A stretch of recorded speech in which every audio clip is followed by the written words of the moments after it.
Good morning, I'm Elise Randall, and here's the latest update from Spectrum Autism Research. Burning Debate: What's the Best Way to Nab Real Autism Genes? By Brian O'Rourke. Over the past 10 years, researchers have made tremendous progress in understanding the genetic risk factors for autism. However, many genetic factors still remain to be discovered and, importantly, validated. Most of the efforts to find autism risk genes to date have been focused on the 1% of the genome that codes for proteins. In the next decade, the field is moving to explore the rest of our genomic iceberg, the 99% of DNA that does not code for proteins. How we best use this new large volume of data to discover the remaining genetic risk factors for autism is a matter of intense debate, particularly in light of our historical challenges. We still have hundreds of candidate genes that need to be rigorously validated as definitive risk factors. To find non-coding aberrations tied to autism, some scientists say we should comb the genome with no particular genes in mind. Others contend that vetting known suspects is the way to go. My opinion is, if we can remember the lessons from our past, there is room for both approaches. When I think about new directions for autism genetics, I can't help recalling my start in this field. It was the dawn of 2004, and I was doing my second graduate program rotation in the laboratory of Matthew State, then an assistant professor of genetics and child psychiatry at Yale University. At that time, there were two main types of candidate genes for autism: syndromic and non-syndromic. Syndromic genes underlie related conditions such as Fragile X syndrome and tuberous sclerosis that have a single genetic cause and recognizable clinical presentation. Large numbers of individuals with these conditions meet the diagnostic criteria for autism, but it isn't certain that the autism in these individuals is identical to idiopathic autism or autism of unknown cause. Non-syndromic candidate genes can be split into roughly three classes. The first class encompasses those genes that underlie non-syndromic genetic conditions. These include forms of intellectual disability without a defined clinical presentation. Many individuals with this diagnosis also meet the criteria for autism. The second class, biologic candidates, is made up of genes nominated based on a clinical measurement or someone's best guess about autism's biologic mechanisms. The third category, case reports, or so-called N-of-1 stories, are those in which researchers have identified a single individual with an unusual genetic finding, such as a break in a chromosomal region that disrupts one or more genes. Combined, the number of autism candidate genes from these three groups grew into the hundreds by the end of my graduate studies.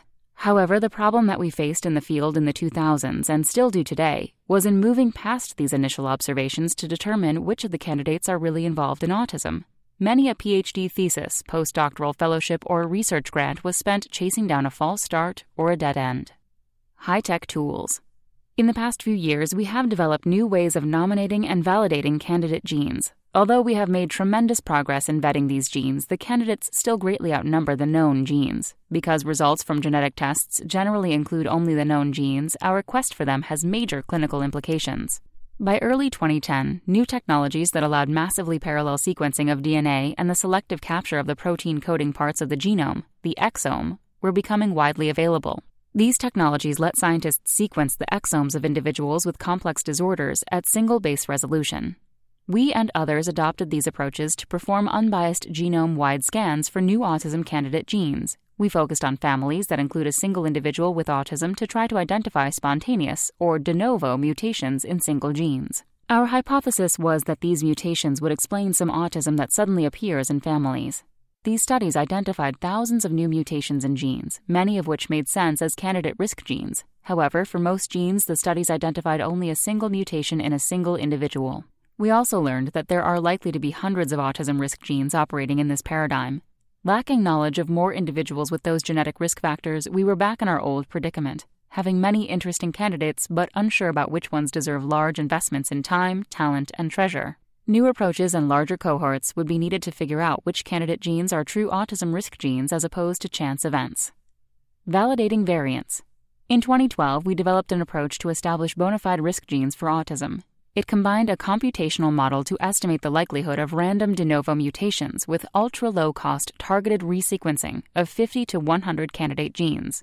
By finding additional mutations in candidate genes, our validation framework enabled statistically rigorous implication of genes for autism risk. Using this approach, we showed that 6 genes have more new mutations than expected by chance. Collectively, these genes are disrupted in about 1% of people with autism. The most commonly mutated gene, CHD8, has been called the first high-confidence risk gene for autism. The strategy we laid out is simple and robust. It relies on the principle that de novo mutations should be randomly distributed throughout the genome. Given per-gene mutation rates, we can identify genes that have more mutations than expected by chance. Importantly, this approach provides a confidence level that de novo mutations in a gene are associated with autism. Researchers designing a study on autism risk genes can decide if they want the strength of evidence to be 1 in 1,000 or 1 in 1 million, depending on the resources available.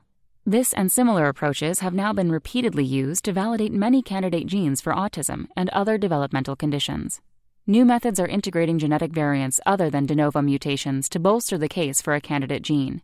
For example, the transmission and de novo association method, or TADA, can layer different sets of genetic data to boost the chances of finding several different types of genetic hits on the same gene. TADA has identified 65 candidate genes as moderate to high confidence autism risk genes. With this approach, too, researchers can set their appetite for risk for follow-up studies. Bright future.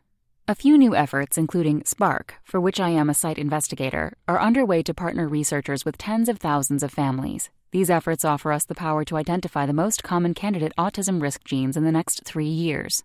The strength of evidence for several hundred of these genes may be strong enough to move them from the candidate gene column to bona fide autism risk genes using methods like those I described. This will be a tremendous accomplishment, but still we will be left with hundreds of candidate genes in need of vetting. We may be able to confirm many of these genes using functional approaches, for instance using so-called mini-brains or organoids that allow the mimicking of human brain development in a culture dish, as they will be too rare individually to be validated based on genetics alone. Importantly, we need to continue to develop statistical approaches that integrate the contributions of all classes of genetic variation and that work for families with one or more individuals who have autism. The field is moving forward with whole genome studies involving thousands of families to discover genetic risk factors within DNA that does not code for protein. And now a debate is raging among geneticists. Some scientists believe we should be integrating all we have learned from exome studies to identify non-coding regulators of candidate and bona fide risk genes. For example, we might aim our search at certain regions of the genome known to be actively expressed during brain development. If we adopt this approach, we face several questions. Which genes and regions should be our focus, and at which times in development? Where in the brain should we be examining these genetic regulators? Importantly, do we know enough yet to answer these questions? Others, the agnostics, remember the many dead ends from the past resulting from hubris. They argue that rigorous and unbiased methods are needed to correct for chance findings from the vast number of results from an entire genome. It may take tens of thousands of genomes to unravel these complexities. Which of these two approaches is best depends on the question we are asking. If we are trying to identify novel regulators of a known autism risk gene, restricting our analysis to certain suspect regions makes sense. However, we should be prepared to demonstrate that changes to these regulators are in fact meaningful. To do so, we will need to show that a genetic variant can alter the function of the genome in a biologically relevant context. If we are trying to identify novel classes of risk factors in an unbiased manner, we should think critically about which independent comparisons we are making between genetic regions and continue to develop methods to control for the large number of statistical tests being performed. We should also remember that for the next few years, studies using these approaches are likely to be underpowered, meaning that the probability of detecting all but the strongest genetic effects will be low. We should try not to lose heart over negative results. And equally important, we should avoid being overly optimistic about positive but still exploratory findings. If we can remember our past, the future for autism genetics will be a bright one. That's all for today. Check back next Monday for more content from Spectrum Autism Research or go to spectrumnews.org.